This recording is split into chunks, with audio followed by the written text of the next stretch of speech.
inklużjoni, assessjar, infrastruttura, taħriġ u anka l-edukaturi infushom.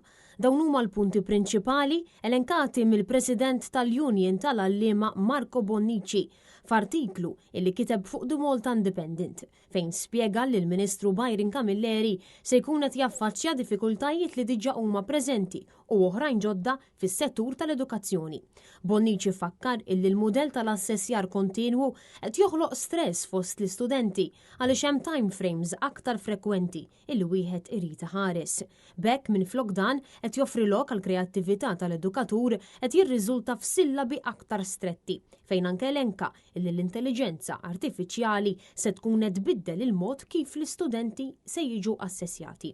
U anka spjega illi l-infrastruttura tal-iskejjel bil-kemm qed tlaħħaq man-numru ta' studenti illi qed jattendu l-iskejjel Maltin u Awċin, fejn semma tħassib tiegħu għall-futur meta tikkunsidra illi l-Gvern qed jipproġetta żieda sostanzjali oħra fil-popolazzjoni, fejn spjega li żieda fil-barranin hija ta' toqol fuq l-iskejjel tagħna.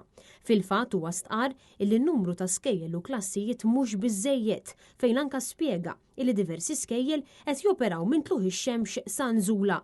Dan apparti li hemm skejjel illi lanqas għandhom air conditioners fi żmien fejn pajjiżna jintlaqat minn sħana eżaġerata, filwaqt li dawk li għandhom l-ACs mhux ilaħqu mad-domanda. Il-President tal-MUT spjega illi l-Ministru Camilleri se jkun qed jaffaċċja diffikultà fejn tidħol it-taħriġ tal-għalliema. Hekk kif skont Bonnici, it-taħriġ inizjali tal-edukaturi qed jonqos fil-valur tiegħu hekk kif is-settur jidher illi huwa bla direzzjoni u fakkar illi qed jiġu offruti degrees fil-waqt illi l-masters degrees qed jingħataw il-ġemp.